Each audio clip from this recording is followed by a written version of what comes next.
In this lecture, I'm going to be talking about drafting your research questions for your research project. While thinking about your research questions, you want to get down to a specific research question that can be answered. Your research question will be the most important part of your project or article, and you might already have one in mind. Enforcing the research question upon your write-up may appear to be a restrictive measure, but what I suggest is that the research question can be used as a primary focus of your writing, and it can also be altered throughout the process. In this lecture, I want to locate the questions or the hypothesis within the research process, define various approaches to research questions and hypothesis for research methods, and learn how to formulate good research questions for the research process. Within your research proposal or your paper article, the research questions come along with the problem statement after the introduction and background of question and before the literature review. In the scientific method, the research question is also known as a hypothesis, and this comes after you research existing sources and before you actually conduct your study. Within the process, you formulate a hypothesis or you've developed a research question after you've selected a research design. So that means after you've decided what methods you're going to proceed with and after you've conducted your literature review. Within the IMLS grant narrative, the research questions are asked to be stated under item 7 of the narrative, sustainability. You'll see on the IMLS grant narrative website that they ask, what are the specific research questions this investigation will attempt to answer? So where do research questions come from? Research questions often come from random or intentional places.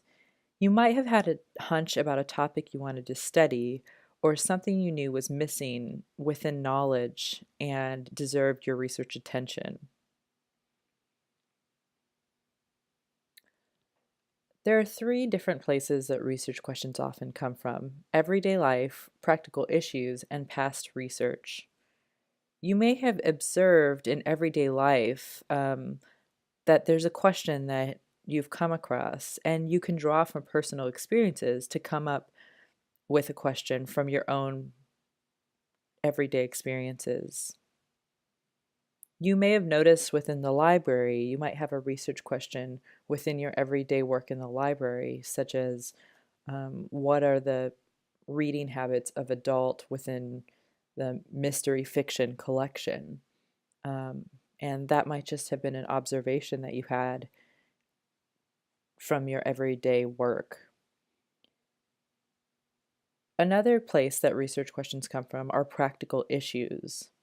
So you might ask, what are some current problems facing information management within libraries, and what research topics do you think can address some of these problems? So those are practical everyday issues within the library. And finally, research questions often arise from past research. You might find yourself inspired by previous research, or it might generate more questions.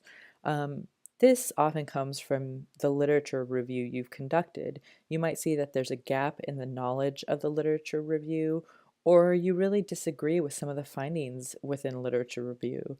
So you can use previous research to inspire a research project and to challenge previous experiments.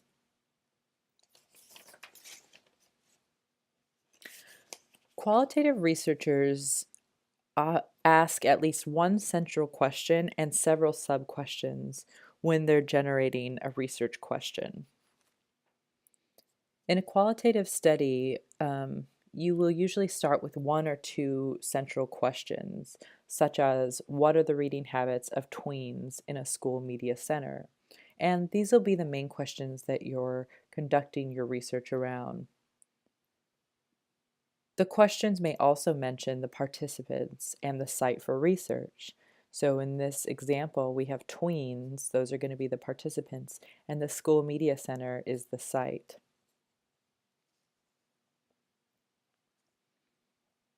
In qualitative research, you can ask sub-questions in order to narrow the focus of the study. So what are the reading habits of tweens in a school media center?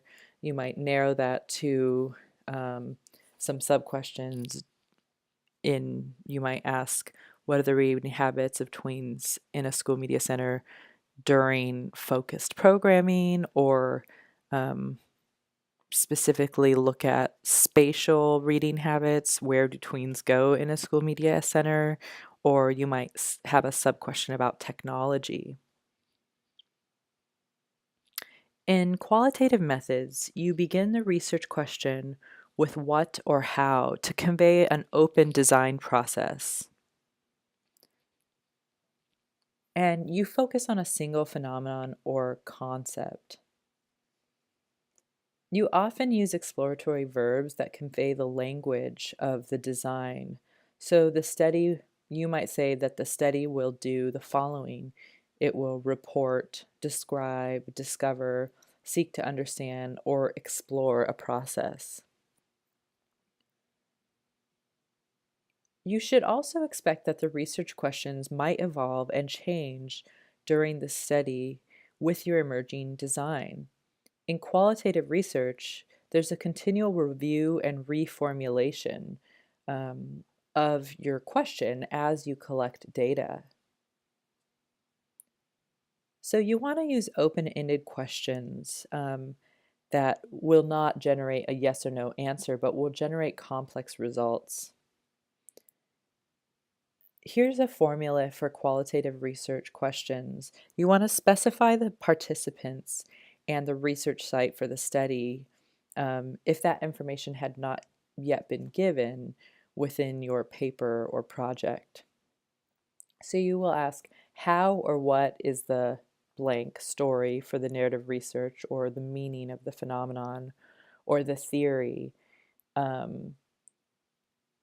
of blank, the central phenomenon for blank participants at blank, the research site.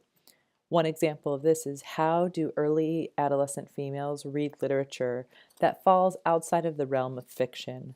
So here we see the participants, early adolescent females, and not necessarily a research site, but the topic that we're studying. How do they read literature outside of the realm of fiction?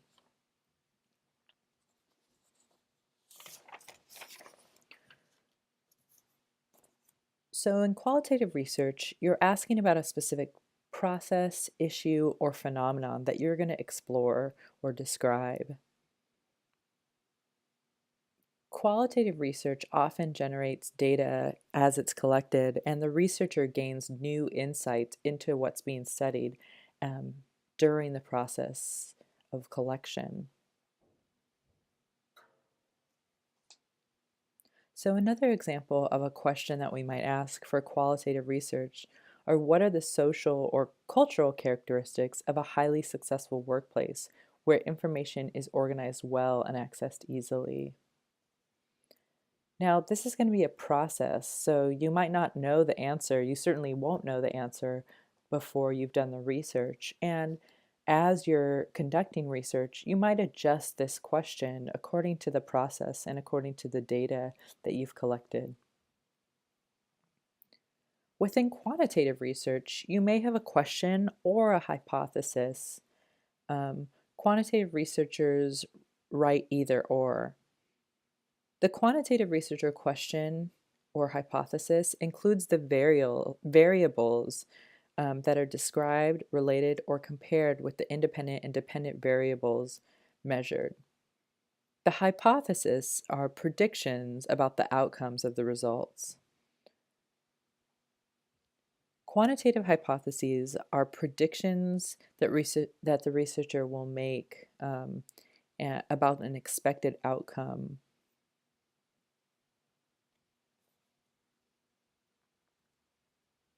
The quantitative researcher asks about a relationship that may exist between multiple variables, and they identify the variables being investigated within their research questions. One example of this is what effect does after-school library involvement have on overall grade point average in school? Now, you see a hypothesis there, and the hypothesis is that the researcher assumes or hopes that there will be a positive effect um, on overall grade point average in high schools by after-school library involvement.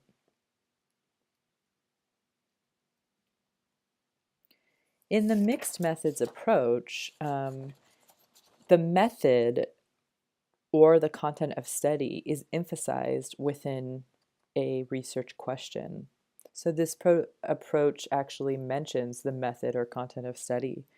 So an example of a mixed methods research question is, how do the interviews with teachers, the principal, and university consultants help to explain any quantitative differences in achievements for middle school students? So you see here that there's going to be interviews conducted with school administrators and staff in order to understand quantitative differences from middle school students. So those quantitative differences might be looked at, a mass amount of grades might be looked at, surveys conducted. There's going to be a large amount of data within those quantitative differences, but those interviews with the staff are going to help explain and go in depth about those differences. There are 5 rules that we can keep in mind for generating a good research question. The good research question follows a narrow construct. It contributes to the theoretical construct. It has the capacity to surprise, a capacity to generate complex results, and it transcends data. So a good research question has a narrow theoretical construct. So one example of this is if you're studying the experience of non-traditional women in college, you would go from just talking about the experience of non-traditional women in college to non-traditional women's use of information technologies in the classroom. This helps narrow in the question, and it's going to help you focus in on these variables, and it's really going to help make your research project more rich because now you know how to narrow in on your literature review, the data that you're studying, the space that you will be studying in, and really your reader of the research question will be able to see very clearly where they're going with the research. A good research question should contain some suggestion of recognizability of the theoretical construct. The research question articulates the theoretical construct in a specific enough way so that you'll know it when you see it, especially when you're coding it for your data. So when you're looking through your data, you know the theoretical constructs you're looking for. The research question supplies a clear unit of analysis that allows you to tell the difference between that construct and other constructs relatively easy. So this identifies the theoretical construct and very clearly. One example is the question, how do people find support and or information online when they are exploring gay, lesbian, bisexual, transgender, or queer identities? How has the advent of social media changed these behaviors over time? So when I look at this question, I see that we're going to be working with maybe 3 theoretical constructs: online information behaviors, LGBT theory, and probably specifically LGBT identity online, and LGBT use of social media, or even social media theory. So I can easily grab the 3 theoretical constructs from this question. A good research question has the capacity to surprise, so you as the researcher should not know the answer to that research question you're asking. A good research question has the capacity to generate complex results. You will not be asking a yes or no question. Your question should have the capacity to produce multiple insights about various aspects of the theoretical construct you're exploring. One example of um, this example has a little introduction to the question first. It says, a key aspect of research in the information sciences is looking at how information systems end up affecting people in unexpected ways. This project looks at the social effects of 3 different criminal databases. In what ways do the 3 major criminal databases organize and sort past offenders? So that question cannot be answered with a yes or no answer, but really it's going to generate multiple complex results. A good research question can transcend data. So in your research question, you're not mentioning specific data that you're using. You want your question to be more abstract and open to different types of data if needed.